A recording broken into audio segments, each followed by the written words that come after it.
क्योंकि बच्चों के स्कूल के बारे में काफी विवाद खड़े हो रहे हैं, क्योंकि समय से मतलब एक तरह की स्कूलिंग एट होम हो रही थी, जबकि स्कूलिंग कॉन्सेप्ट है नहीं। तो इसी पे हम बात कर रहे हैं कि आखिर बजट पे, राजस्थान का बजट आने वाला है, उस पर क्या उम्मीदें हैं, किस तरह की राहत स्कूल चाहते हैं, किस तरह की राहत अभिभावक चाहते हैं। मैं आपको परिचय कराता हूँ हमारे पैनल से। हमारे साथ इस विषय के 3 एक्सपर्ट जुड़ रहे हैं, जो कि ग्राउंड लेवल से लेकर इसको एकेडमिक लेवल को चीजों से डील करते रहे हैं, वो समझते हैं। मैं परिचय कराता हूँ। प्रोफेसर हमारे साथ हैं प्रोफेसर राजीव गुप्ता, जो कि सोशलिस्ट हैं और इनका काफी काम भी है शिक्षा पर। हमारे साथ हैं अमित चंद्रा जी सेंटर फॉर सिविल सोसाइटी के पॉलिसी डायरेक्टर हैं, और साथ साथ बजट जो स्कूल है उनका काफी काम किया है। हमारे साथ हैं सीमा शर्मा जी, जो कि राजस्थान प्राइवेट स्कूल संचालकों की जो एक फोरम है उसकी प्रवक्ता है। आप सभी लोगों का बहुत बहुत स्वागत है। प्रोफेसर गुप्ता, मोदी सरकार का बजट आ गया है सर, कैसे देखते हैं आप इसको? कुछ है क्या एजुकेशन के लिए क्या मिला? नहीं, कुछ भी नहीं मिला एजुकेशन के लिए। इनफैक्ट ये जो प्रोजेक्ट बजट था यूनियन गवर्नमेंट का, ये बजट तो सही माने में कॉर्पोरेट्स के द्वारा कॉर्पोरेट के लिए बनाया गया बजट है। इसमें कैसे? इसके अंदर देखिए, ना तो एजुकेशन के ऊपर जो भी बजटरी प्रोविजंस थे वो सारे बजटरी प्रोविजंस कम कर दिए। जैसे फॉर एग्जाम्पल हायर एजुकेशन का जो लास्ट ईयर का बजट था 39,466 करोड़ का, वह 38,350 करोड़ रह गया। लास्ट ईयर जो बजट था 99,312 करोड़ का, वो 93,220 करोड़ 224 करोड़ रह गया। स्कूल एजुकेशन का बजट जो 59,845 करोड़ था पिछली बार, वो 54,873 करोड़ रह गया। नेशनल एजुकेशन मिशन का जो बजट था लास्ट ईयर 39,161 करोड़ का, वो 34,300 करोड़ रह गया। नहीं तो मैंने सर, आपने कहा कि कॉर्पोरेट का बजट कॉर्पोरेट के लिए, ये तो हो गया। आपने जो बात कर रहे हैं वो ये कह रहे हैं कि बजट कम हुआ है। बजट मतलब बजट कम होकर के, हुआ है, लेकिन इसमें कॉर्पोरेट कहां से आ गया? बजट कम होकर के जितने स्कूल्स की ओपनिंग की बात की जा रही है कि हम स्कूल्स खोलेंगे, सैनिक स्कूल्स खोलेंगे, वो पहली बार प्राइवेट पब्लिक पार्टनरशिप के अंदर जाएंगे। ये जो पीपीपी मूड है जिस पर कि बार बार स्ट्रेस दिया जा रहा है, ये इनफैक्ट पीपीपी मूड प्राइवेटाइजेशन को एजुकेशन की फील्ड में एक्सेलरेट करने का एक बहुत अच्छा तरीका है। आप अगर देखेंगे सचिन जी, तो भारतवर्ष के अंदर अब लगभग 1,000 विश्वविद्यालय हैं, और इन 1,000 विश्वविद्यालयों में या 40,000 से ज्यादा जो कॉलेजेस हैं, उनमें सबसे अधिक संख्या अब प्राइवेट कॉलेजेस और प्राइवेट यूनिवर्सिटीज की हो गई है। और एक बहुत बड़ा हिस्सा इस प्राइवेट यूनिवर्सिटी जो प्राइवेट कॉलेजेस के अंदर अट्रैक्ट करने के लिए बार बार ये कहा जा रहा है कि पब्लिक सेक्टर की यूनिवर्सिटीज, पब्लिक सेक्टर के जो एजुकेशनल इंस्टीट्यूशंस हैं, वो सही तरीके से काम नहीं कर रहे हैं, जो कि पूरी तरह से गलत है। इनफैक्ट सरकारों ने क्या किया है, वो चाहे केंद्र की सरकार हो चाहे राज्य सरकारें हो, उन्होंने शिक्षकों को शिक्षण कार्य के अलावा अन्य ऐसे कार्यों के अंदर इन्वॉल्व किया है जिसका शिक्षा से दूर दूर तक कोई लेना देना नहीं है। जबकि बिल्कुल लंबे समय से लंबी शिकायत है। अमित जी, आपको जोड़ना चाहूंगा, संक्षेप में समझाएं। प्रोफेसर गुप्ता का कहना है कि कॉर्पोरेट का बजट कॉर्पोरेट के लिए और कॉर्पोरेट के द्वारा भी शायद, क्या कहेंगे आप? क्या मोदी सरकार एजुकेशन को निजी क्षेत्र के छोड़ने के हवाले है? नंबर 1। नंबर 2, कोविड की चुनौतियों को देखते हुए कैसे कुछ है क्या फैसले बजट में? अच्छा, गुप्ता जी जो बात कही, ये एक सबका अलग अलग विचार हो सकता है। सेम चीज को जो भी बजट में प्रोविजन किए गए हैं उसको कौन कैसे पढ़ता है, समझता है, उसकी अपनी व्याख्या है। हाँ, इस एक बात से बहुत क्लियर है कि इस बजट में जो यूनियन गवर्नमेंट का आया, मोदी सरकार का, उसमें एजुकेशन के लिए बहुत ज्यादा एक्सपेंडिचर नहीं है, बहुत ज्यादा प्रोविजंस नहीं है।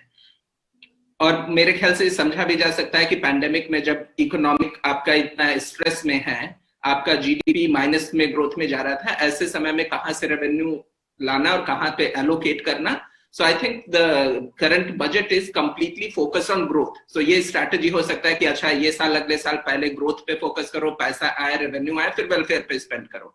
तो वो लार्जर स्ट्रैटेजी हो सकती है, उसमें मैं नहीं जाना चाहूंगा कि वो एक्चुअली क्या है.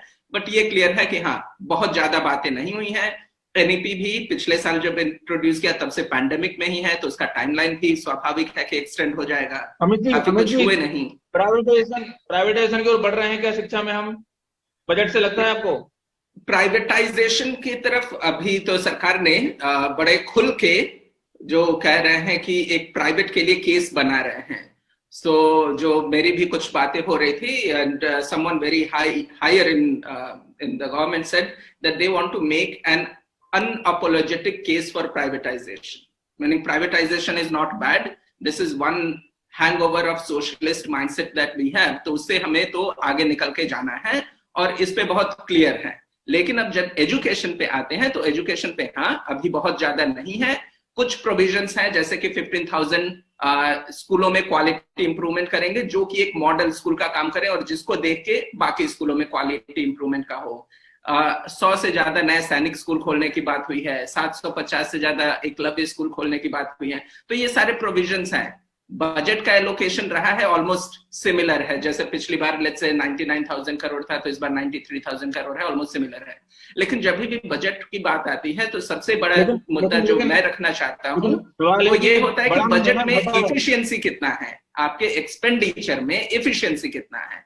क्योंकि अगर वो लीकेजेस और करप्शन में जा रहा है तो उसका आपको आउटकम तो मिलता नहीं है. तो अगर इस सेम ढर्रे में अगर आपने बजट प्रोविजन भी बना भी दिए तो भी वो जहां पे पहले जा रहा था वहीं पे जाएगा, बेनिफिशियरी को तो मिलेगा नहीं. तो जब भी बजट की एलोकेशन की बात हो, केवल उसके नंबर पे जाके कोई फैसला नहीं करना चाहिए, कोई कंक्लूजन नहीं ड्रॉ करना चाहिए. That is what I am saying. Pandemic में ये सबको मालूम है कि अभी पैंडेमिक आया, उससे एजुकेशन सेक्टर पे सबसे ज्यादा बॉस हिट हुआ, क्योंकि बाकी सारी चीजें तो 2 महीने में, 3 महीने में, 6 महीने में खुल गई. लेकिन स्कूल्स जो बंद रहे, लगभग पूरा एकेडमिक साल खराब हो गया है, तो वो बहुत ज्यादा बस हिट रहा है. अभी तक उसके लिए कोई विशेष पैकेज, 3 महीने इंडस्ट्रीज बंद रही, स्टिमुलस पैकेज आया, साल भर स्कूल बंद रहे, कोई उसके लिए विशेष कार्रवाई नहीं की गई है. आने वाले दिनों में मैं चाहूंगा देखना, और स्पेसिफिकली क्योंकि ये स्टेट फोकस ज्यादा होता है तो मैं चाहूंगा कि राजस्थान सरकार, मोदी सेंट्रल यूनियन गवर्नमेंट से एक्सपेक्ट करना अभी तो ठीक नहीं है, राजस्थान सरकार को इस पे कदम उठाना चाहिए, क्योंकि मेनली ये तो स्टेट गवर्नमेंट का डिसीजन होता है. नहीं, तो आप जो पैकेज चाहते हैं वो किसके लिए चाहते हैं? पेरेंट के लिए चाहते हैं, स्कूल के लिए चाहते हैं? क्योंकि पेरेंट भी प्रभावित हैं. पेरेंट्स भी प्रभावित हैं, लेकिन पेरेंट्स की इकोनॉमी प्रभावित है ना, चाहे वो सरकारी जॉब में हो रहे हो, प्राइवेट जॉब में रहे हो. और जैसे जैसे इकोनॉमी रिकवर कर रहा है तो वो चीजें जॉब से रिकवर कर रहे हैं. लेकिन मेन बात आता है कि स्कूल्स एजुकेशन, और स्पेसिफिकली एक जैसे की लर्निंग हुआ कि हमारे जितने भी स्कूल हैं वो इस पैंडेमिक के लिए तैयार नहीं थे. कुछ स्कूल्स जो इससे थोड़ा बीटअप कर पाए हैं वो कौन स्कूल हैं? जिनके पास रिसोर्सेज अच्छा है, जिनके पास टेक्नोलॉजी थे, इंटरनेट था, साधन था, टीचर्स ट्रेन थे. बाकी जिनके पास ना टेक्नोलॉजी की नॉलेज थी ना एक्सेस था, वो लोग तो कुछ खास नहीं कर पाए. तो एक सिंपल सा, if someone has to take one key learning forward, that we have to be ready for a situation like this. क्योंकि क्या होता है, अभी शीत पड़ने लगा, शीतलहर चलने लगा, गर्मी में ज्यादा हो गए, कोई दंगा हो गया, कुछ भी हो जाए, सबसे पहले क्या करते हैं? स्कूल बंद करते हैं. और ऐसे में स्कूलों में लर्निंग प्रभावित होती है. तो उसको मिटिगेट करने के लिए क्या कर सकते हैं? At least we slowly move towards an integrated model, जिसमें थोड़ा टेक्नोलॉजी भी है कि अगर बच्चे नहीं आ सकते तो भी प्रभावित ना हो. तो टेक्नोलॉजी में इन्वेस्टमेंट करने की बहुत जरूरत है. सीमा जी, आप तो बड़ी खुश हो रही होंगी, सारे बजट प्राइवेटाइजेशन की ओर जा रहा है, आपके लिए तो खुशी का मौका है. आपकी प्राइवेटाइजेशन पर मोहर लग रही है, सरकार मोहर लगा रही है कि बहुत अच्छी बात है प्राइवेटाइजेशन. सर देखिए, सरकार को कहीं ना कहीं इस चीज को मानना पड़ेगा कि प्राइवेट स्कूल में एजुकेशन है, तभी वो प्राइवेटाइजेशन की तरफ जा रहे हैं. अदरवाइज राज्य सरकार ने एक तरह से पूरी तरह से एजुकेशन को तो नगण्य कर रखा था. इतने बड़े लॉकडाउन में, 10 महीने के लॉकडाउन में जो सबसे ज्यादा सफर किया वो प्राइवेट स्कूलों ने सफर किया है. जो छोटी ग्रामीण स्कूल है उन्होंने किया है. जैसे कि मैं सर की बात से सहमत हूँ कि जो स्कूल आईटी से दूर थी, मतलब जो आईटी फील्ड में नहीं थी इन्वॉल्व, जहाँ पे कनेक्टिविटी नहीं थी, वहाँ पे बहुत ज्यादा प्रॉब्लम्स आई है. बच्चों को ना ऑनलाइन एजुकेशन मिल पाई और ना ही ऑफलाइन. उसमें जो एक मंत्री जी का बयान जो स्टार्टिंग में मंत्री जी ने दे दिया, उसने बहुत बड़ा कहर स्कूलों के ऊपर ढाया, एक तरह से मैं कह सकती हूँ. उन्होंने स्टार्टिंग में कहा कि जब तक स्कूलें नहीं खुलेगी तब तक पेरेंट्स पैसा फीस नहीं देंगे. और ये जो उन्होंने स्टेटमेंट दिया, वो पेरेंट्स के लिए भी हार्मफुल रहा, स्कूलों के लिए भी हार्मफुल रहा। नहीं तो पेरेंट्स थोड़ा थोड़ा देते रहते, स्कूल अपनी तरफ से पूरी कोशिश करते कि चाहे वो बच्चों को नोट्स देते, कुछ भी करते, घर जाके पढ़ाते, मतलब कुछ भी करने की कोशिश करते। लेकिन पूरे टाइम में, पूरे लॉकडाउन में सिर्फ स्कूलों की और पेरेंट्स की लड़ाई करवाती रही सरकार, और कुछ भी उनके हाथ में नहीं आया। आज जो फैसला आया सुप्रीम कोर्ट का, उसका हम स्वागत करते हैं। बिल्कुल हम मानते हैं कि सुप्रीम कोर्ट ने हमारा दर्द समझा।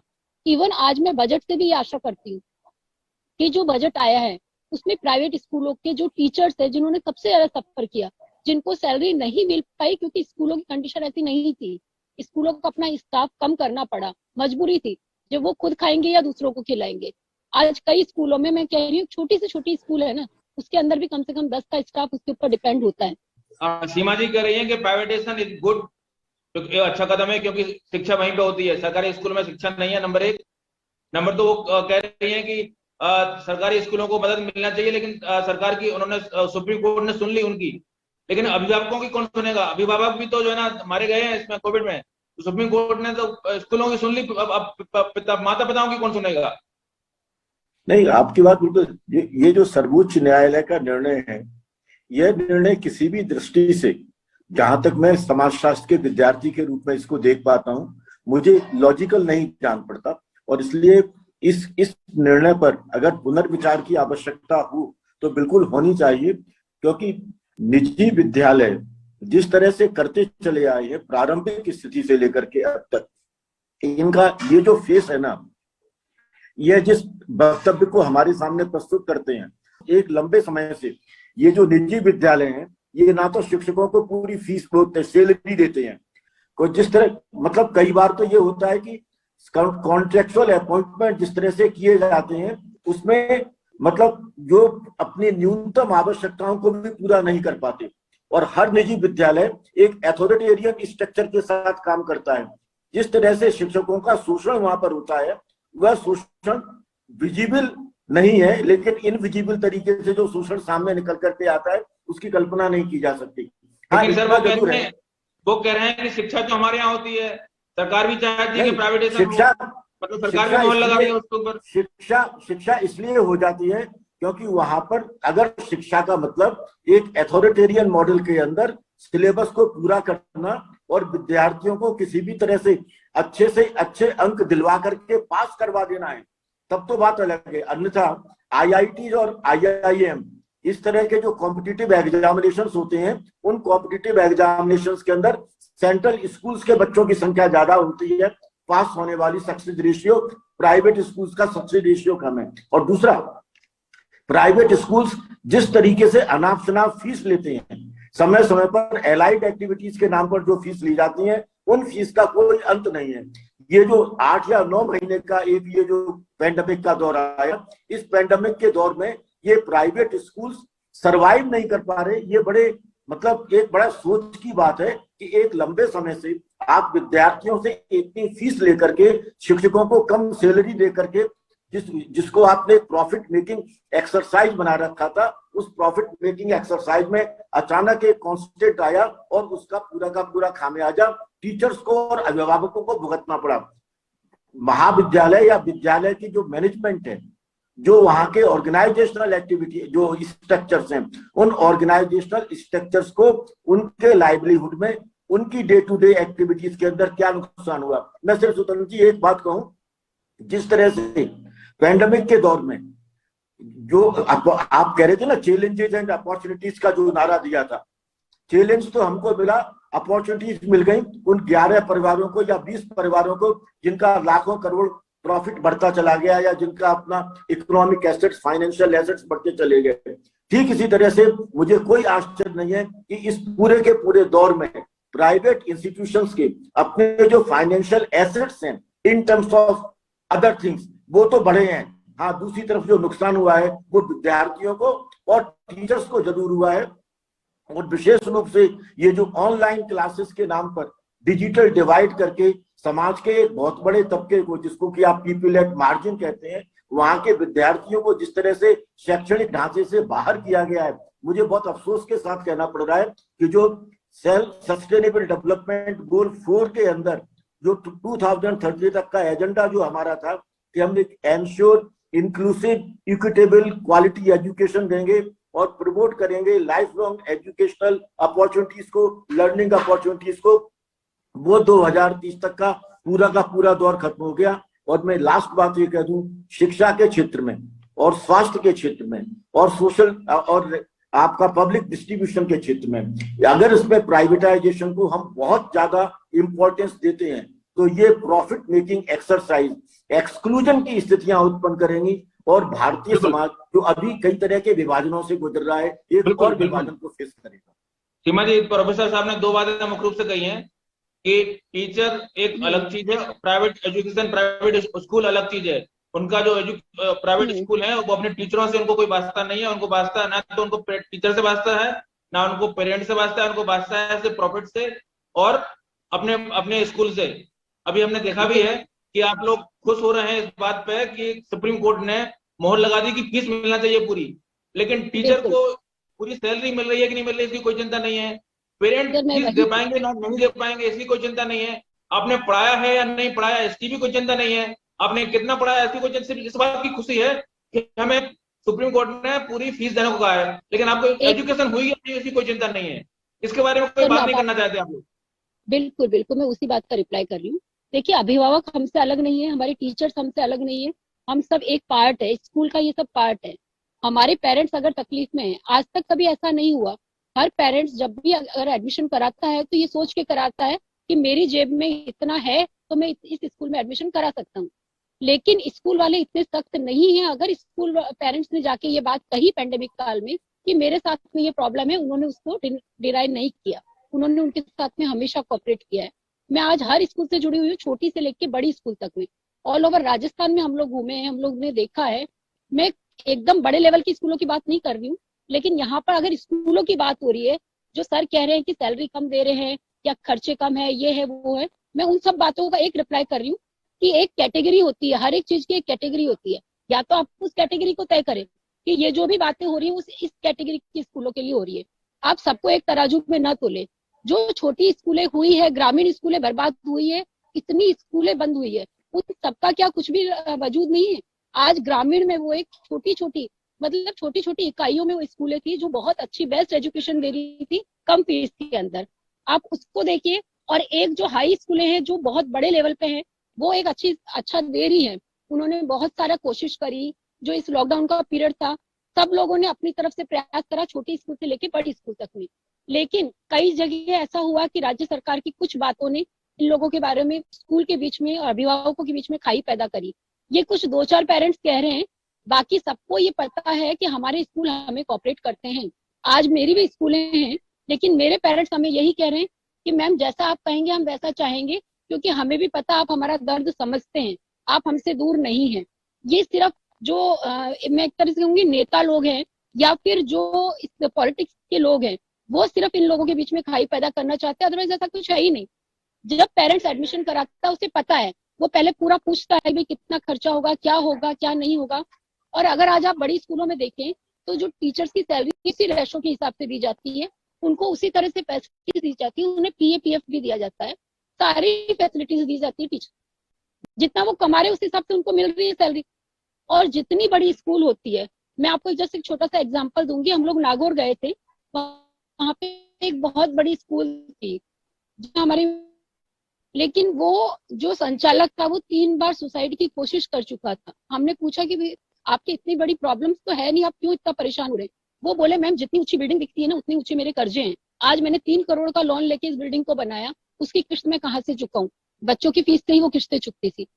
तो मेरा कहने का मतलब सिर्फ इतना है सर कि हम स्कूल संचालकों को मरने का शौक नहीं आ रहा था। आज इतने संचालक राजस्थान में खत्म हुए, मैं सिर्फ राजस्थान की बात कर रही हूँ, तो पता नहीं पूरी इंडिया में तो कितने लोग खत्म होंगे। उन संचालकों का दर्द क्या पेरेंट्स या राज्य सरकार समझ पाई? आज भी मैं ग्रामीण से जुड़ी हुई हूँ। जी सर बताइए। मैं दो सवाल आपसे पूछ रहा हूँ। आप सुप्रीम कोर्ट का फैसला आ चुका है कि आप 100% फीस ले सकती हैं, तो क्या अब आप लोग पूरी फीस वसूलेंगे? क्या मना कर रहे हैं कि पूरी फीस नहीं वसूलेंगे? नंबर 1। नंबर 2, नंबर 2, आपने कहा कि स्कूल वाले PF देते हैं अपने जो टीचर हैं।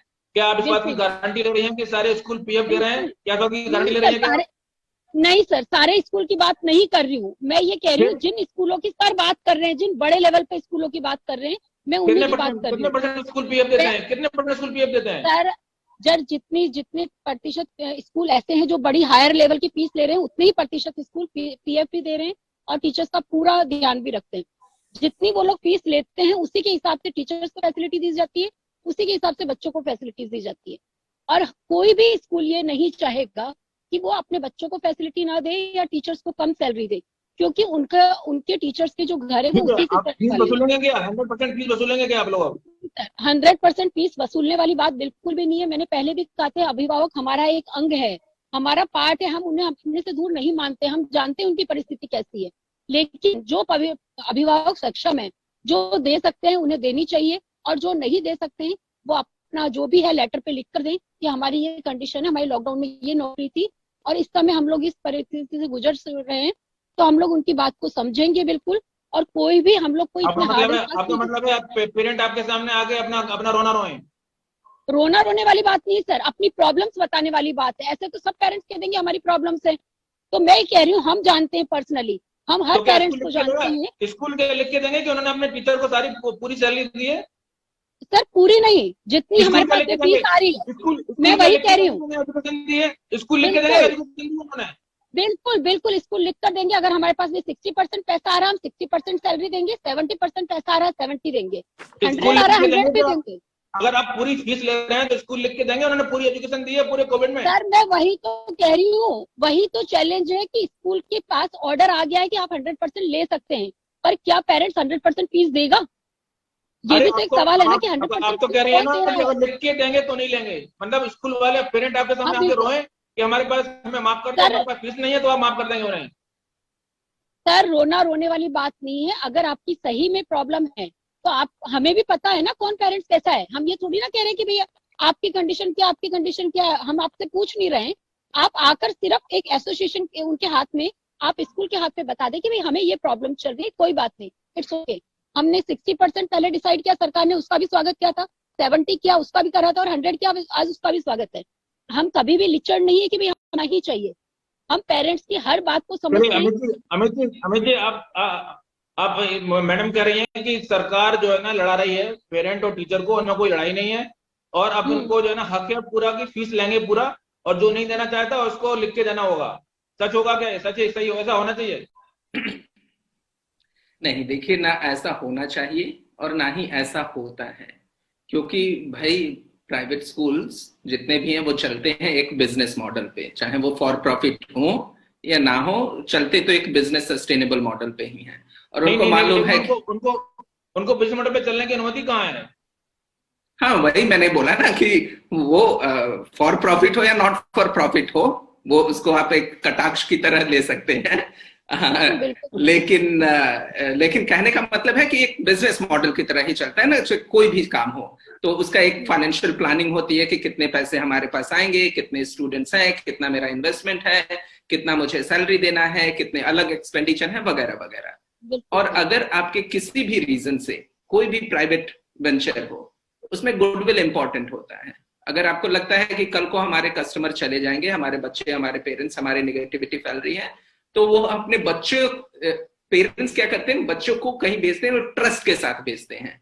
वो ट्रस्ट टूट गया ना, तो फिर उनका अभी का क्या, अभी के छोटे 1 साल के प्रॉफिट के लिए आगे के सालों का पूरा इन्वेस्टमेंट बर्बाद हो जाएगा। तो मुझे नहीं लगता कि प्रैक्टिकली वैसा उतनी ज्यादा बात होती है। परंतु लेकिन फिर भी मैं क्या चाहूंगा कि इसको हम private versus government versus parents versus school ये सब ना बनाए। क्यों? क्योंकि eight the end of the day मुझे दिखता है कि ये सारे स्टेक होल्डर जो है ना, पेरेंट्स, टीचर्स, स्कूल, गवर्नमेंट, सबको एक साथ आके बच्चों के भविष्य के बारे में सोचना है और काम करना है। और इनके अंदर जितनी ही ज्यादा एनिमोसिटी होगी ना, उतना ही खराब है। तो मेरा बस ये है कि हम थोड़ा बजट के बारे में और इन सारे सोल्यूशन की तरफ कैसे जाना है उधर बात करें। अमित जी, अब बिल्कुल तय माना जा रहा है कि स्कूल एक नोटिस जारी करने वाले हैं सभी पेरेंट को कि आप पूरी फीस अदा करें। उस नोटिस के बाद एक कंपलसरी हो जाएगा हर पेरेंट के लिए कि सफाई दे, वो मतलब पेरेंट को सफाई देने के लिए मजबूर तो किया जाएगा ना। सर ये रूमर्स ही तो मतलब पेरेंट्स की और अभी स्कूलों के बीच में खाई पैदा कर रही है, ये रूमर्स ही तो हैं। आप लोग, कहीं लड़ाई है ही नहीं। पेरेंट्स और जो स्कूल है आप नोटिस देने वाले हैं कि नहीं? आप लोग नोटिस देने वाले हैं कि नहीं? मैं क्या कह रही हूँ, हर स्कूल का अपना होता है, जैसे कि सर ने बताया, हर एक के अपने अपने एक्सपेंडिचर होते हैं, अपना अपना क्राइटेरिया होता है कि हमें इतना आप लोग बताएं अगर नोटिस देने वाले हैं कि नहीं। अगर नोटिस नहीं देने वाले हैं तो क्या आप? नहीं सर, ऐसा कुछ नहीं है। तो मैंने क्या कहा, हर स्कूल का अपना क्राइटेरिया है। विरोध करेंगे आप? मैं क्या कह रही हूँ, हर स्कूल का अपना क्राइटेरिया। मैं मेरी स्कूल की बात कर रही हूँ, मैं कह रही हूँ मैं नहीं दे रही नोटिस, दूसरी स्कूल वाला कहेगा मैं नोटिस दे रहा हूँ। तो ऐसा नहीं होता कि मैं ये कह रही हूँ कि वो नहीं देंगे। अगर कोई स्कूल दे रहे हैं नोटिस तो आप उसका रिप्लाई करिए। प्रवक्ता के रूप में आप निजी स्कूल संचालक संस्था के जो एसोसिएशन है उसके प्रवक्ता के रूप में उसका विरोध करेंगे क्या? सर विरोध करने वाली मैं क्या कह रही हूँ, हर स्कूल अपना अपना खर्चा खुद तय करता है। फिर भी अगर हमें लगता है, मैं क्या कह रही हूँ, एक मिनट सर, अगर स्कूल गलत है सर, अगर कोई स्कूल गलत है तो मैं उसको सपोर्ट कर। सर अगर कोई स्कूल गलत है तो बिल्कुल मैं उसका विरोध करूंगी, क्योंकि अगर मैं एसोसिएशन में हूँ, अगर कोई स्कूल गलत करता है किसी के साथ में भी, तो वो मेरा फर्ज है कि मैं उनको समझाऊं कि वो क्या गलत कर रहे हैं। या पेरेंट्स भी इस समय प्रॉब्लम में है, लेकिन स्कूलों की प्रॉब्लम कौन समझेगा? आज हर एक व्यक्ति स्कूल का दुश्मन है। उनको ये पता ही नहीं है कि 10 महीनों से स्कूलें बंद है। 10 महीनों से वो लोग कैसे अपना घर चला रहे, कैसे अपना काम कर रहे हैं, कैसे चल रहा है, उनके कौन से खर्चे कम हुए। 10 महीने से होटल बंद है, 10 महीने से रेस्टोरेंट बंद है, 10 महीने से नाई की दुकानें बंद हैं, 10 महीने से कैफे बंद है, 10 महीने से जो है ना सैलून के लोगों की सैलरी आधी आ रही है, किसी की नौकरी छूट गई है। 10 महीने से क्या क्या हो रहा है? सर सबकी अपनी अपनी प्रॉब्लम है, लेकिन कहीं ना कहीं कोई ना कोई सेक्टर स्टार्ट हो चुके हैं, लेकिन स्कूलें पूरी तरह से बंद थी। ऊपर से ये बयान कि जो बच्चे ऑनलाइन क्लासेस ले रहे हैं वो फीस देंगे। स्कूलें चल रही थी ऑनलाइन सर, स्कूलें ऑनलाइन, मैं वही बता रही हूँ सर, स्कूलें ऑनलाइन चल रही थी, हमारी सैलरी जा रही थी, लेकिन फीस नहीं आ रही थी। क्यों? क्योंकि मंत्री जी ने कहा कि जो बच्चे ऑनलाइन क्लासेस ले रहे हैं वही फीस देंगे।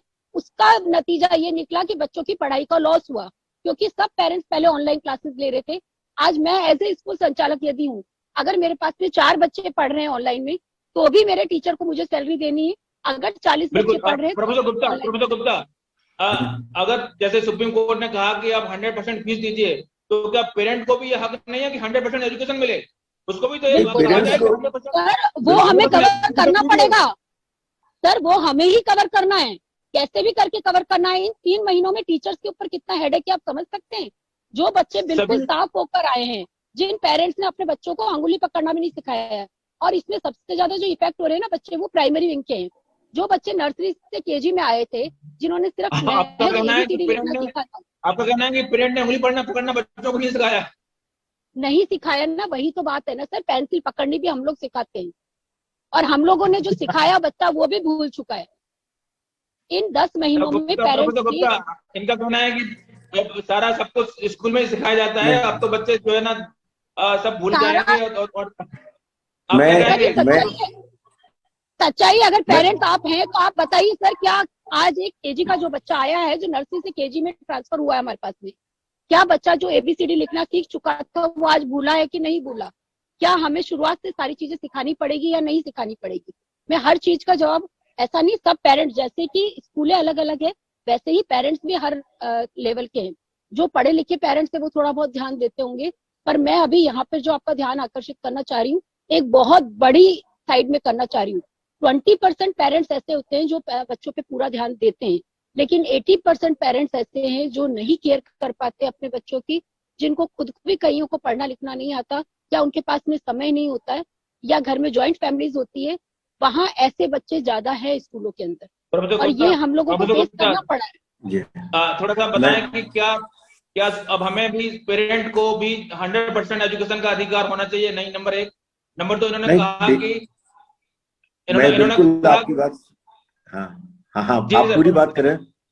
नहीं, इन्होंने कहा कि हम ही सिखाते हैं बच्चों को, पेरेंट तो घर में कुछ सिखाते नहीं है। आपको लगता है कि ऐसा सच है?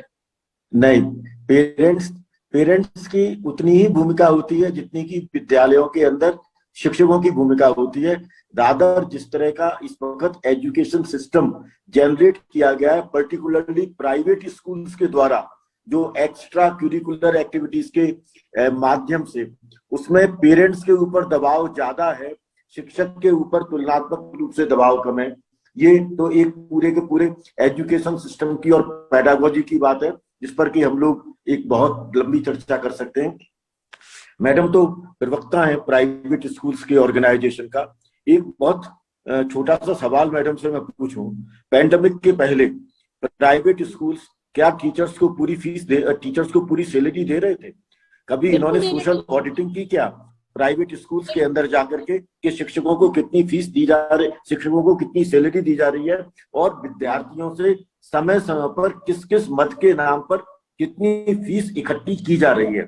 जो भी लोग जानने की जरूरत नहीं है, मैं देते हैं हमारी, मैं बिल्कुल नहीं बोला, मैंने भी कोई हस्तक्षेप नहीं किया, क्योंकि मैं एक दौर विषय में शिक्षक अभिभावक संघर्ष समिति का अध्यक्ष रहा हूं, और हाई कोर्ट के अंदर राइट टू एजुकेशन के तहत मैंने एक केस दायर कर रखा है, जिसके आधार पर सारे के सारे प्राइवेट स्कूल्स को नोटिस जारी हुए थे। ये अनफॉर्चुनेट है कि अब तक उस केस का अपना कोई फैसला नहीं आया, और मुझे बहुत खुशी है कि उसमें राजस्थान पत्रकार के संगठनों का मुझे बहुत उम्दा सहयोग मिला था, पर अभी मैं उसके फैसले का इंतजार कर रहा हूँ। मैं आपको बताऊं, ना तो शिक्षक कोई भी स्कूल मुझे ऐसा नहीं मिला जिसमें कि शिक्षक को पूरी की पूरी सैलरी दी जाती हो। कोई उनके वर्किंग आवर्स डिसाइड नहीं। पूरी किसको कहते हैं आप? पूरी सैलरी जो कि आपके गवर्नमेंट स्कूल्स के इक्विवेलेंट है।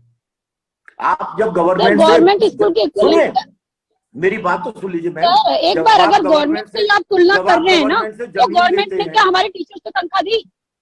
जब आप गवर्नमेंट से क्या सारी स्कूलें लेती है? अरे आप मेरी बात तो सुनिए ना। क्या सारी स्कूलें लेती है? आपने एजुकेशन को एक इंडस्ट्री बना करके जितने भी बेनिफिट्स गवर्नमेंट से आप ले सकते हैं, मैक्सिमम 1 रुपए से लेकर के और कुछ रुपयों के गज तक जो आप अपनी वो लेते हैं, जमीन आप लेते हैं, बिल्डिंग्स बनाने के बाद में जिस तरह के टैक्स हॉलीडेज लेते हैं आप गवर्नमेंट के, चाहे वो CBSE का हो, चाहे वो राजस्थान बोर्ड ऑफ एजुकेशन का हो, उनके आप वहां पर रिकॉग्निशन लेते हैं, उनकी किताबों को आप चलाते हैं, उनसे आप प्रोमिस करते हैं। आप अपने जो प्रोमिस करते हैं, आप कभी ऑनेस्टली देखिएगा कि क्या आपने उन प्रोमिस को मीट आउट किया है। और जो अभिभावक है वो अभिभावक इसलिए नहीं बोल पाता क्योंकि अभिभावक के बोलने पर, सुनिए, अभिभावक के बोलने पर पनिशमेंट विद्यार्थियों को मिलता है, वो चाहे नर्सरी का विद्यार्थी हो चाहे सेकेंडरी लेवल का विद्यार्थी हो। सर हमें ब्रेक पे जाना होगा। अमित जी संक्षेप में मैं कहना चाहूंगी, मैडम हम ब्रेक के बाद मिलेंगे, बात करेंगे। अमित जी संक्षेप में समझाएं कि आपने बजट स्कूलों को काफी अध्ययन किया है, आपने स्कूलों की ऑडिटिंग जैसा भी कुछ अध्ययन किया है, संक्षेप में समझाएं कि क्या प्राइवेट स्कूलों में सैलरी मिलती है? संक्षेप में बताएं, सैलरी पूरी मिलती है क्या जितनी उनको अपेक्षा होती है? नंबर 2, क्या 100% एजुकेशन मिली है कोविड दौर में? इस बात का हक नहीं होना चाहिए पेरेंट को? बिल्कुल होना चाहिए, और इसीलिए मैं यहाँ पे चाहूंगा कि हम एक दूसरे को एक्यूज ना करके हम एक समाधान की तरफ बढ़ें और उस तरफ में सोचें। और ये विशेष रूप से है कि जो समस्या हमारे सामने है ना, एक ह्यूमन अप्रोच लेके चलना पड़ेगा। फिलहाल वक्त है ब्रेक का, ब्रेक बाद मिलेंगे, बात करेंगे कि इसका समाधान क्या हो सकता है, और अब बजट आने वाला है राज्य सरकार का, समाधान की तरफ बढ़े। मिलते हैं ब्रेक के बाद, देखते रहिए बदकर टीवी।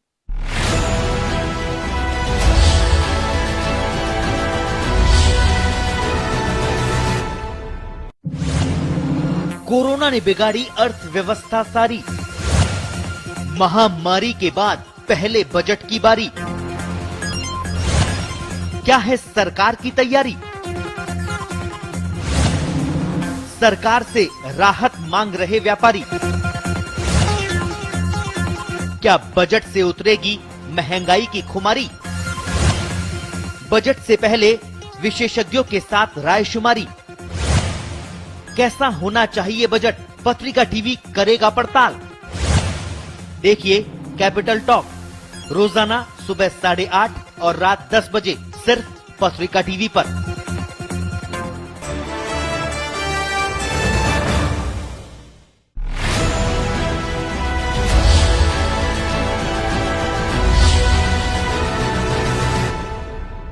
नमस्कार, ब्रेक के बाद आपका स्वागत है। हम बात कर रहे थे कि क्या राजस्थान के बजट में इसका कोई सॉल्यूशन निकल सकता है कि जो पेरेंट और टीचर में जो फीस के ऊपर विवाद छड़ा हुआ है उसका कोई हल बजट के माध्यम से भी आ सकता है क्या?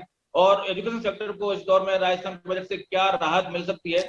हम इसी पे बात कर रहे हैं। अमित जी बजट आने वाला है, एक बहुत बड़ा तनाव का मुद्दा, जैसा कि मैडम बता रही हैं कि सरकार द्वारा बना दिया गया है। तनाव का मुद्दा पेरेंट और टीचर में कोई था नहीं। सीमा जी का कहना है कि तनाव का मुद्दा सरकार ने बना दिया है। तो आपको लगता है कि बजट में कोई इसका समाधान निकल सकता है कि राजस्थान सरकार एक मॉडल पेश कर सकती है जो कि पूरे देश में एक तनाव पैदा हो गया है, उसका कोई समाधान निकल सके? बिल्कुल बिल्कुल। और हमारा तो राजस्थान सरकार से बजट में यही उम्मीद होनी चाहिए कि समस्याएं हैं और समस्याओं पे भी अब हम कितना बातें, समस्याओं पे तो साल भर से बात हो रही है कि हम सोल्यूशन की तरफ कैसे बढ़े, और सोल्यूशन भी जिसमें समावेशी सोल्यूशन हो, सबके लिए हो। केवल ये प्राइवेट और गवर्नमेंट ये सबकी बात नहीं, हमें सबके लिए करना है।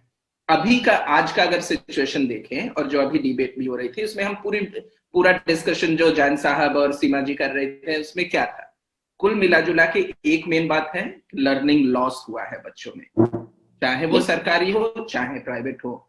शिक्षक विद्यालय बंद रहे हैं, बच्चों में लर्निंग लॉस हुआ है। अभी वर्ल्ड बैंक का रिपोर्ट आया था कि जिसमें उन्होंने एस्टिमेट किया है कि इसमें जितना लॉस हुआ है लगभग, अगर केवल इंडिया में उसकी भरपाई करने की करें तो उसका बजट अकेले केवल लगभग $660 मिलियन के आसपास होगा। $660 मिलियन के आसपास वर्ल्ड बैंक ने एस्टिमेट दिया है केवल इंडिया के लिए। जितना लर्निंग लॉस हुआ है, मतलब उसको कवर करने में, पूरे साल भर का गैप करने में और बच्चों को उस लेवल तक लाने में क्या हो सकता है, तो वो हुआ है। जहां पे ही हम बात कर रहे हैं कि अच्छा बच्चों को शिक्षा लेने का पूरा अधिकार है, बिल्कुल है। पेरेंट्स को पूरा अधिकार है, बिल्कुल है। टीचर्स को पूरा अधिकार है अपने सैलरी लेने का, बिल्कुल है। वो तो हमेशा से ही है, लेकिन हमें ये देखना होगा ना कि इस सब में समन्वय कैसे बैठाएं। अगर कहीं पे बात कर रहे हैं कि मान लीजिए चलिए प्राइवेट स्कूलों में बच्चों को शिक्षा नहीं हुई, चलो उनका पूरा साल भर का फी नहीं लगेगा, ठीक है, साल भर का फी नहीं लगेगा। सरकारी स्कूल भी बंद रहे हैं, साल भर बंद रहे, वहां के भी बच्चों का कोई नहीं हुआ, क्या वहां पे कहेंगे कि वहां पे गवर्नमेंट पर चाइल्ड एक्सपेंडिचर कितना है और सारा बच्चों को वापस दो, क्योंकि इस साल हमने तो पढ़ाया ही नहीं है, तो किस बात का हम उन पे खर्च कर रहे हैं, या उनके नाम पे हम अलग अलग जो हमारे एक्सपेंडिचर हो रहे हैं वो किस बात के ले रहे हैं। दूसरे तो, और जहां पे अगर आप देखेंगे भी कि गवर्नमेंट के पर चाइल्ड एक्सपेंडिचर कितना है, मेरे ख्याल से राजस्थान में ही साल भर में पर ईयर पर चाइल्ड एक्सपेंडिचर गवर्नमेंट स्कूलों में लगभग 30,000 रुपए का है साल भर का। तो अगर साल भर का इतना अमाउंट हो रहा है और उसमें क्या वैल्यू मिल रही है, और अगर वो भी वैल्यू नहीं दे पाए हैं तो क्यों ना हम बच्चों को करें। प्राइवेट स्कूल में कितना खर्चा और चलिए प्राइवेट स्कूलों के लिए भी बात कर लें। अभी क्योंकि प्राइवेट इतना डिसेंट्रलाइज है ना, कुछ रिकॉग्नाइज भी है, कुछ अनरिकॉग्नाइज भी है, कोई बजट प्राइवेट स्कूल है, कोई एलीट प्राइवेट स्कूल है। लेकिन अभी इंटरेस्टिंगली एक स्टडी आया है, सेंट्रल स्क्वायर फाउंडेशन ने पब्लिश किया है।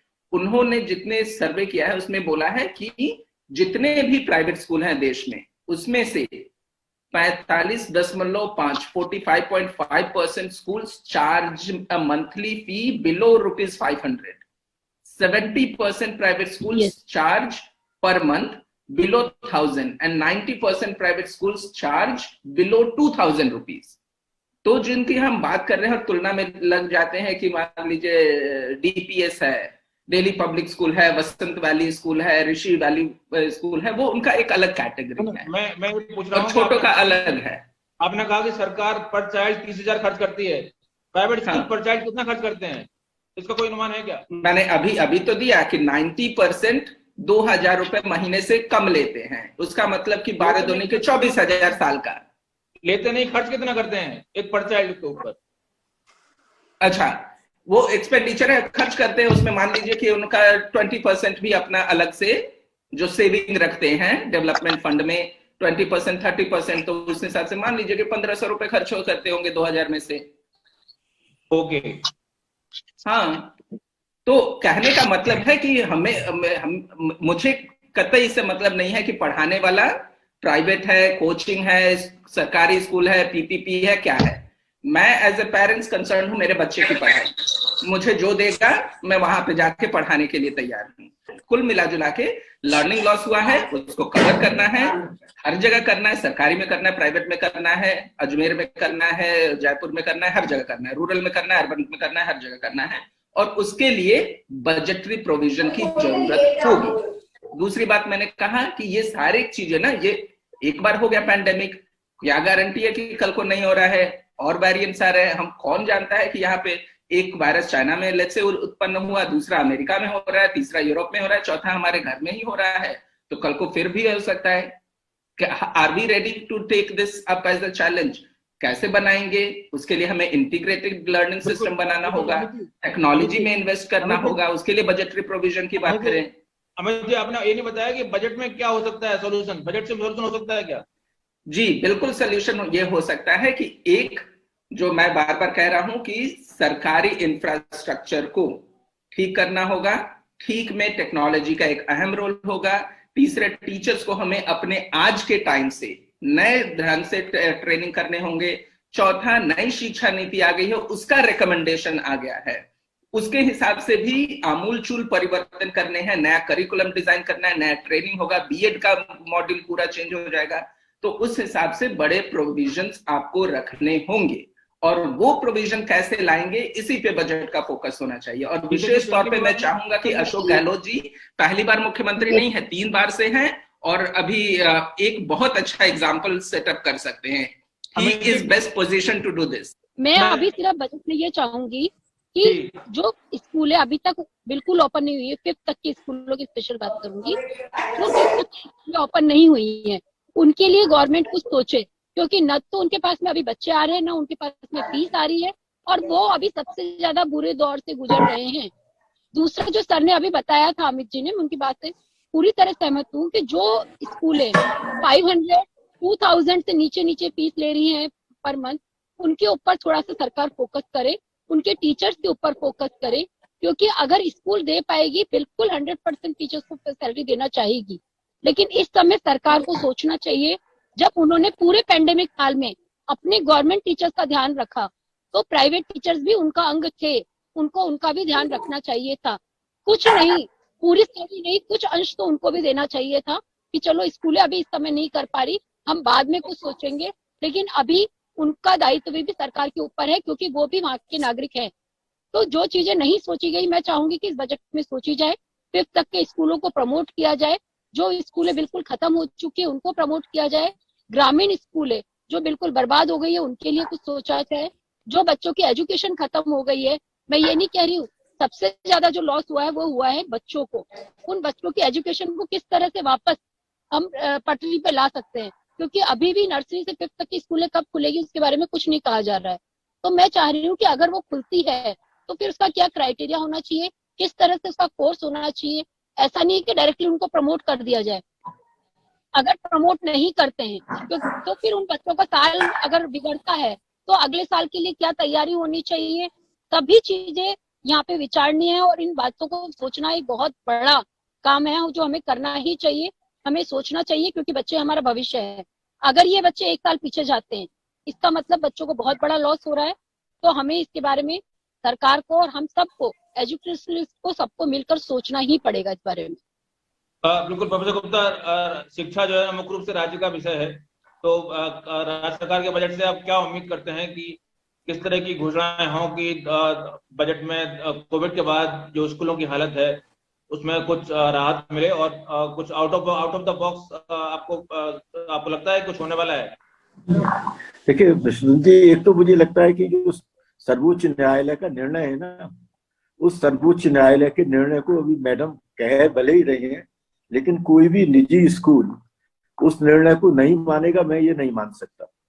वो निर्णय सभी स्कूल्स मानेंगे और रादर उसको जल्दी से जल्दी उन्हीं गाइडलाइंस के ऊपर लागू करेंगे। तो अब ये निजी स्कूल्स का दायित्व है कि वो इस निर्णय के बाद में विद्यार्थियों की जो अपनी एजुकेशन है उस एजुकेशन को कितनी जल्दी पटरी पर लाने की कोशिश करते हैं। ये इनके प्रयास भी होंगे। इसमें सरकारी प्रयास तो जो कुछ हो सकता है उस सरकारी प्रयास की वो तो ये कॉन्ट्रीब्यूटरी इफेक्ट हो सकता है, बाकी तो इनको ये करना पड़ेगा, क्योंकि ये अब तक ये कह रहे थे कि पेरेंट्स जो कि फीस नहीं दे रहे हैं इसलिए हम ये नहीं कर पा रहे हैं। अब क्योंकि पेरेंट्स की फीस देने का आदेश आ चुका है और वो इस आदेश को मानेंगे, नोटिसेज इनकी देने की तैयारी हो रही है, तो अब इनको प्रयास करने हैं कि उसका क्या ये सिस्टम इजाद करते हैं जिससे कि ये विद्यार्थियों को दोबारा से उसी एजुकेशनल डेवलपमेंट का हिस्सा बना सके। एक तो मुझे ये कहना था। मैं बजट में मुझे ये लगता है और जो मैं अभी भी कह रहा हूं आपसे और पहले भी कहता रहा हूं, प्राइवेट स्कूल्स के टीचर्स की जॉब सिक्योरिटी का कोई मुद्दा और उनकी अपनी जो सैलरीज हैं, उन सैलरीज का अपना कोई एक मॉडल इस बजटरी प्रोविजन का हिस्सा होना चाहिए। प्राइवेट स्कूल्स पर एक मॉनिटरिंग करने की जरूरत है, प्राइवेट स्कूल्स की सोशल ऑडिटिंग की जरूरत है। ये सोशल ऑडिट होनी चाहिए प्राइवेट स्कूल्स की। अभी बता रहे थे कि किस किस तरीके से कितनी फीस ली जाती है, लेकिन सवाल ये भी उठेगा, मैं सर की बात से सहमत हूं, लेकिन जो 500 रुपए ले रहे हैं या जो 2000 रुपए ले रहे हैं, उसमें जो जाने वाले विद्यार्थी हैं वो lower middle class, lower class या मिडिल क्लास बैकग्राउंड का अपना हिस्सा है। तो उस तरीके से उसमें उसको डिस्ट्रीब्यूट करने की जरूरत है। उस पर एक एवरेज क्राइटेरिया नहीं लिया जा सकता। एक सेकंड पॉइंट मुझे लगता है, क्योंकि इस दौर में ग्रामीण क्षेत्र के विद्यालय और ट्राइबल क्षेत्र के विद्यालय, उनसे संबंधित विद्यार्थियों को बहुत नुकसान हुआ है। तो ग्रामीण क्षेत्र के स्कूल्स को और ट्राइबल क्षेत्र के स्कूल्स को किस तरह से हम एस्टेब्लिश करने की कोशिश करेंगे, उनको कैसे मोमेंटम देंगे, ये जरूरी है। ट्राइबल क्षेत्र में बहुत सारे स्कूल्स खोले जाने की जरूरत है। और मेरा अपना मानना यह है कि ट्राइबल जो लर्निंग है, ट्राइबल कल्चर है, वहां की अपनी जो उनकी अपनी स्किल्स हैं, उनकी जो अपनी आर्टिस्टिक एक्टिविटीज हैं, उन सबको इंटीग्रेटेड करते हुए अगर हम नए तरह की तालीम को, जो कि लोकल, रीजनल, नेशनल और ग्लोबल, इन सबको कोरिलेट करते हुए एस्टेब्लिश हो पाती हो, ऐसे स्कूल्स ट्राइबल क्षेत्र में और ग्रामीण क्षेत्रों के अंदर खोलने पर बल दिए जाने की आवश्यकता है। दूसरा, मुझे लगता है कि ग्रामीण क्षेत्रों के अंदर अब हमको मॉडल स्कूल्स की संख्या बढ़ानी चाहिए, क्योंकि जिस तरह के स्कूल्स सीकर इत्यादि के क्षेत्र में आए हैं और जिनको लेकर के काफी मतलब एक अच्छा प्रेजेंटेशन हुआ है, जिनकी काफी तारीफ हुई है, दिल्ली मॉडल के जो स्कूल्स हैं, उन स्कूल्स को यहाँ पर अब महत्व दिए जाने की जरूरत है, ताकि राजस्थान का जो विद्यार्थी है वो बड़ी तेजी से शिक्षा के क्षेत्र में आगे बढ़ सके।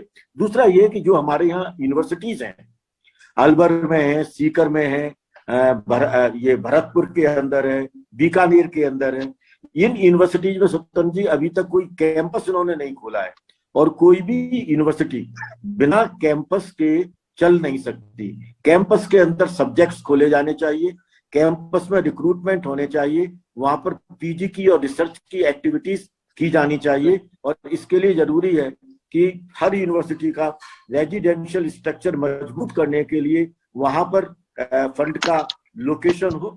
जिस तरह के भी सर्कमस्टांसेज हैं उनको देखते हुए हायर एजुकेशन के यूनिवर्सिटीज को, और जो अभी इन्होंने नए नए कॉलेजेस खोले हैं, उन कॉलेजेस में किसी तरह का कोई इंफ्रास्ट्रक्चर नहीं है, उस इंफ्रास्ट्रक्चर पर वहां के रिक्रूटमेंट पर बल दिए जाने की जरूरत है। मेरा मानना यह है कि हर किस्म की एजुकेशन एक रैशनल इक्विटेबल डिस्ट्रीब्यूशन का हिस्सा होना चाहिए।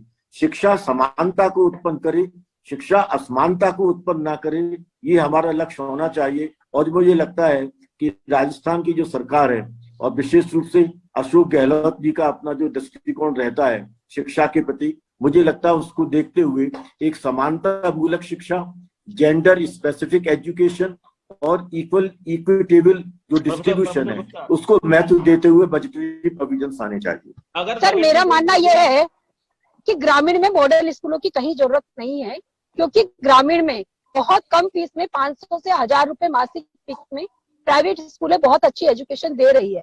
मॉडल स्कूलें वहां होनी चाहिए, जैसे कि आदिवासी क्षेत्र है जहाँ स्कूलें नहीं है, वहां पर अगर गवर्नमेंट लगाए तो फिर कुछ भी मतलब कुछ अच्छा हो सकता है। अदरवाइज गवर्नमेंट का वो पैसा वेस्टेज जा रहा है वहां पे गाँव में।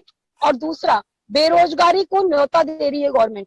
अगर ग्रामीण में मान लीजिए मॉडल स्कूलें खुलती है और मैक्सिमम जो बच्चे हैं उधर डाइवर्ट हो जाते हैं, तो जो अच्छी से अच्छी मतलब कम से कम फीस में जो स्कूलें पढ़ा रही हैं उनका लॉस होगा, वो स्कूलें अल्टीमेटली बंद हो जाएगी। उसमें जो काम कर रहे हैं शिक्षक वो बेरोजगार हो जाएंगे और बेरोजगारी बढ़ेगी इससे। तो मेरा मानना यह है कि मॉडल स्कूलें वहां खुलनी चाहिए जहां पे सही में उसकी जरूरत है। क्योंकि कोई भी अगर गवर्नमेंट का जो भी टीचर है उसकी सैलरी इतनी होगी, जैसे कि बताया गया कि 30,000 रुपए पर बच्चा पढ़ रहा है गवर्नमेंट का, तो उस कंडीशन में कैसे गवर्नमेंट के ऊपर कितना अतिरिक्त भार पड़ेगा। तो मैं चाह रही हूँ कि जहाँ पे उससे कम बजट में कुछ हो सकता है, उस बजट को वहीं पे रखे गवर्नमेंट, और उस बजट को कहीं अच्छी जगह पे लगाए। जैसे कि डॉक्टर्स की कमी है आज, अगर डॉक्टर्स वाले फील्ड में वहां पे अगर सरकार कुछ सोचे, या फिर एकदम पिछड़े हुए इलाके जहाँ पे ढंग की स्कूलें नहीं है। मैं कई ऐसे इलाके जानती हूँ जहाँ पे हिंदी मीडियम स्कूलें हैं बट इंग्लिश मीडियम स्कूलें आज भी नहीं है। तो ऐसे इलाकों में अगर गवर्नमेंट सोचे तो बहुत अच्छा, बच्चों को भी फायदा हो सकता है, जनता को फायदा हो सकता है, और पेरेंट्स भी बहुत ज्यादा सुखी रहेंगे कि हमारे बच्चों को कुछ अच्छा मिल रहा है फ्री में। तो मैं ये चाहूंगी कि गवर्नमेंट एक बार सोचे इस बारे में। प्रॉब्लम ये है आज के टाइम में, अगर एनरोलमेंट देखेंगे कंट्री वाइड का, मैं बोल रहा हूँ 2007 में ही राइट टू एजुकेशन एक्ट आने से पहले भारत देश का 97.5% एनरोलमेंट था। 97% बच्चे एनरोल्ड थे स्कूल में। प्रॉब्लम क्या है? Problem is not access to education, problem is quality of education. Quality deliver नहीं कर रहे हैं, जिससे जितने स्कूल खोले भी हैं, पुराने भी चल रहे थे, वो तो बंद हो रहे हैं। तो आपको थोड़ा नया समाधान की तरफ जाना पड़ेगा। वंस अगेन बजट में यही होगा कि बजट में सरकार एक, तो जैसे मेरा सही में अगर मैंने तो एक मैं चाहूंगा कि एक सरकार एक school infrastructure development corporation type का बॉडी बनाए। जैसे इंडस्ट्रीज को फाइनेंस प्रोवाइड करने के लिए आप इंडस्ट्रियल पीपीपी के इंस्टीट्यूशन बनाए रखें कि उनको फंड करने के लिए। यहाँ पे भी उस तरीके की चीजें हो सकती हैं, और केवल सरकारी के या प्राइवेट को नहीं, सबको कहाँ पे स्कूल खुलने हैं, चाहे सरकारी हो चाहे प्राइवेट हो, चाहे पीपीपी हो चाहे वाउचर मॉडल हो, जो भी हो। At the end of the day I am concerned about my child's education. चाहे वो भाई मैं 10 रुपए खर्च कर रहा हूँ अपने बच्चे की शिक्षा पे, चाहे, और मैं वो खर्च करने को तैयार हूँ, चाहे वो टैक्स के माध्यम से जाए, चाहे वो फीस के माध्यम से जाए, या कैसे भी जाए। यहाँ तो हम पे करने के बाद भी नहीं कर रहे हैं, बल्कि अगर आज आपको एक एग्जांपल देता हूं, आज का पेरेंट्स सही में लुट रहा है। और लुटने का रीजन क्या है? मैं एज अ टैक्स पेयर, मैंने पहले ही टैक्स पेयर किया है कि कम से कम हेल्थ और एजुकेशन की सर्विस तो मेरे बच्चे को मिले, नहीं मिल रहा है। दोबारा फिर तो, और गवर्नमेंट के स्कूलों से मैं अगर खुश नहीं हूं तो मैं अपने बच्चे को मान लीजिए सीमा जी के स्कूल में डाल रहा हूं, मैं दोबारा फिर से पे कर रहा हूं, जिसके लिए एक तरीके से मैं पे कर चुका हूं। तीसरा फिर क्या हो रहा है कि एजुकेशन सेस फिर मेरे इनकम टैक्स पे अलग से लगा दिया है 1% का। उसके बाद जाके मैं एजुकेशन सेस फिर से एडिशनल भी दे रहा हूं, जो कि मेरे टैक्स में ही इंक्लूडेड होना चाहिए। चौथी चीज, उसके बाद राइट टू एजुकेशन एक्ट में कह दिया कि 25% बच्चों का फ्री में पढ़ाना है, और उनका रिइंबर्समेंट राजस्थान का ही मालूम है कि 3 साल से नहीं किया है, तो स्कूलों ने बाकी 75% पे बढ़ाने लगे। तो मेरे पे ऊपर चौथी बार, तो मैं 4 बार पेमेंट कर रहा हूँ एक सिंपल से चीज का, और उसके बावजूद नहीं मिल रहा, और फिर मेरे को कहाँ भेजना पड़ रहा है? कोचिंग इंस्टीट्यूट में अपने बच्चे को। तो ये पेरेंट्स के साथ तो फ्रॉड ही हो रहा है ना भाई। इस फ्रॉड में, और एक सिंपल सा काम, अगर हमारे सरकारी इंफ्रास्ट्रक्चर ही ठीक हो जाए, बहुत अच्छा क्वालिटी होना चाहिए, तो ये मेरे 4 जगह का एक्सपेंडिचर बचेगा। अमित जी, ये तो हो गए आपने, ये तो बहुत अच्छी बात है, ये सब लेकिन सुनने में अच्छी लगती है। हमें तो संक्षेप में समझाएं कि कोविड की चुनौतियों के बाद बजट में किस तरह की आप प्रावधान देख रहे हैं जो कि उस समस्या का निदान करेंगे। एक तो जैसे मैंने बताया ना, और अभी राजस्थान में एक्चुअली एक स्कीम चल भी रहा था, रमसा नाम से चल रहा था, जिसमें ऑलरेडी सरकारी इंस्टीट्यूट में कंप्यूटर हार्डवेयर वगैरह लगाने की हो रहा है। और अभी जो डिजिटल इंडिया के तहत वो है कि सबको, सारे स्कूलों को, सारे पंचायत को जब हम फाइबर से कनेक्ट कर देंगे, तो आपके पास सरकारी स्कूलों में एक्सेस होगा इंटरनेट का, हार्डवेयर का। तीसरा इसमें कंपोनेंट आता है कि ये सब तो लगा दिए आपने, इंफ्रास्ट्रक्चर वंस अगेन बिल्डिंग खड़ी कर दी, लेकिन पढ़ाने वाला कोई नहीं है। तो आपको टीचर्स, अपने जितने भी टीचर्स हैं, उनको आज के टाइम से ट्रेन करना होगा कि भाई टेक्नोलॉजी का यूज करते हुए हम पठन पाठन को सुचारू रूप से कैसे चला सकते हैं। और एक चौथा मैंने बताया है कि school infrastructure development corporation type का कुछ आइडियाज को किया जा सकता है। हाँ, मैं कह रहा था कि कोविड की चुनौती के कारण आपको क्या लगता है कि किस तरह के आप राहत चाहती हैं राज्य सरकार के बजट से? सर, मैंने पहले भी बताया था, मैं सिर्फ ये राहत चाह रही हूँ क्योंकि मैं लॉकडाउन में हर क्षेत्र में घूमी हूँ। मतलब मैं बांसवाड़ा भी गई थी, मैं डूंगरपुर भी गई थी, मैं सारे पूरे जिलों में घूमी हूँ, और वहां पे जो मैंने कंडीशन देखी स्कूलों की, वो बहुत बहुत ज्यादा बुरी थी कई जगह। तो मैं चाह रही हूँ सरकार उन स्कूलों के लिए सोचे। अगर अपन 100% फीस की बात कर रहे हैं ना, मैं आपको अगर सच्चाई बताऊं तो जब लॉकडाउन हुआ तब मार्च था और मैक्सिमम स्कूल है, मतलब 80% स्कूल है राजस्थान की ऐसी है जिनकी फीस लॉकडाउन मतलब जब फसल कटाई होती है ग्रामीण में उस समय आती है, या फिर जब एग्जाम्स होती है लास्ट में फाइनल एग्जाम तब आती है, तो उनकी वो भी अभी तक ड्यू पड़ी थी। नई फीस की तो बात छोड़िए, जब पुरानी फीस नहीं आई है तो वो कैसे सरवाइव करेंगे बेचारे। तो उनके लिए कुछ सोचे। मैं मान रही हूँ कि कुछ 10% या 20% स्कूल ऐसे होंगे जो फुल फीस चार्ज भी कर रहे हैं, लेकिन वो मेरे हिसाब से उसके अकॉर्डिंगली वो लोग फैसिलिटीज दे रहे हैं। और मैं एक स्कूल संचालिका होने से पहले एक माँ हूँ, तो मैं मेरी अगर हैसियत है तो मैं ये चाहूंगी कि मैं मेरे बच्चे को अच्छे से अच्छी एजुकेशन दूं, उसको सारी फैसिलिटीज दूं और उसी के अकॉर्डिंगली मैं स्कूल में एडमिशन कराऊंगी। और मैं ये कतई नहीं सोचूंगी कि भाई वो मेरे को लूट रहा है, वो लूट नहीं रहा है, वो आपके बच्चे को भविष्य को बना रहा है। आज से पहले इतने सालों पहले कभी ये बात नहीं आई थी कि स्कूल वाले लुटेरे हैं, चोर है या कुछ भी है। क्यों? क्योंकि हम लोगों के बीच में बहुत अच्छा रिश्ता था और आज भी है। लेकिन कुछ जो राजनीतिक पार्टियां हैं या कुछ राजनीतिक लोग हैं वो सिर्फ उसको गलत उसमें ले रहे हैं और इसको बढ़ावा दे रहे हैं। मैं कह रही हूँ कि स्कूल का डिसीजन या फीस का डिसीजन या जो भी है डिसीजन, बच्चों को पढ़ाने का डिसीजन, ये पेरेंट्स और स्टूडेंट्स के बीच में छोड़ दें। हम लोगों के पेरेंट्स का होना चाहिए डिसीजन या स्कूल का होना चाहिए या फिर बच्चे का डिसीजन होना चाहिए। इसके बीच में कोई भी ना आए तो बेटर है। और जो आज तक चल रही थी उतनी बेटर एजुकेशन आगे भी उनको मिल सकती है। अगर ऑटोनॉमी है तो स्कूल को ऑटोनॉमी होना चाहिए, कितनी फीस ले, स्कूल को ऑटोनॉमी होना चाहिए, कितनी आपको टीचर को सैलरी दे, स्कूल को फैसिलिटी होना चाहिए कि वो क्या पढ़ाएं क्या नहीं पढ़ाएं, कहाँ पे होना चाहिए, कहाँ पे ऑटोनॉमी, किस तरह की ऑटोनॉमी है। हाँ, अब यही बात आता है कि आइडिया में तो ऑटोनॉमी के लिए सभी वकालत करते हैं, लेकिन जैसे ही उसको इम्प्लीमेंट करने का आता है हर जगह से कर्टेल होता है। फॉर एन एग्जाम्पल, आपके पास करिकुलम, एक जैसे एजुकेशन सेक्टर का एक मेजर प्रॉब्लम क्या है ना, जब मैं क्वालिटी का बात कर रहा था, मेजर प्रॉब्लम है कि देखिए आज से 50 साल पहले जैसे एजुकेशन देते थे आज भी लगभग उसी तरीके से आ रहे हैं। बहुत संक्षिप्त में बोल रहा हूं, इनोवेशन क्यों नहीं हो रहा है? क्योंकि ऑटोनॉमी नहीं है। वो पेपर में लिख रखा है ऑटोनॉमी है, करिकुलम से आप कुछ कर ही नहीं सकते हैं। वो एनसीईआरटी और एनसीएफ डिसाइड करता है, फी रेगुलेशन आपके एक्ट डिसाइड करते हैं। अगर आपको शिक्षा मंत्री बना दिया जाए एक दिन के लिए, तो आप मान लीजिए आपको बजट पेश करना है, तो आप बताएं कि एक प्रोविजन क्या करेंगे आप या दो प्रोविजन क्या करेंगे जो कोविड की चुनौतियां हैं और उसके बाद आगे ग्रोथ के लिए क्या क्या हो सकता है। एक दो सुझाव दें आप। एक सुझाव तो पुराना वाला ही मेरा मान लीजिए, school development, school finance corporation. दूसरा मैं कहूंगा कि पर चाइल्ड जो मेरा एक्सपेंडिचर है मैं तो सीधे पेरेंट्स के हाथ में दे दूंगा एज अ डीबीटी के माध्यम से। आज हमारे पास आधार है, बच्चों का डेटा है, बैंक अकाउंट है, जिसको जैम कहते हैं, जनधन, आधार, मोबाइल, तीनों से कनेक्ट करके पेरेंट्स के अकाउंट में दे दिया कि भाई आपको जहां पे अच्छा लगता है वहां भेजो अपने बच्चे बच्चों को। मैडम आप क्या कहेंगे, आपका सजेशन क्या होगा, बजट में क्या देखना चाहेंगे आप? सर बजट में मैं तो मेरी स्कूलों के लिए चाहूंगी, मैं स्कूलों के लिए स्पेशल चाहूंगी कि जो स्कूलें मर रही है उनको जीवन दान दे और हमारे बच्चों के लिए सोचे, हमारे पेरेंट्स के लिए सोचे, जो पेरेंट्स सक्षम नहीं है। बहुत बहुत धन्यवाद। अब उम्मीद करना चाहिए कि जो राजस्थान सरकार बजट लाने वाली है वो कम से कम कुछ तो एक बैलेंसिंग एक्ट करे कि स्कूल और पेरेंटों में जो तनाव हो गया वो कम हो और उसके बाद कोविड के बाद स्कूल जल्दी खुलें, इस दिशा में कुछ कदम उठाएं। आप सभी लोग चर्चा में जुड़े, बहुत बहुत धन्यवाद। नमस्कार।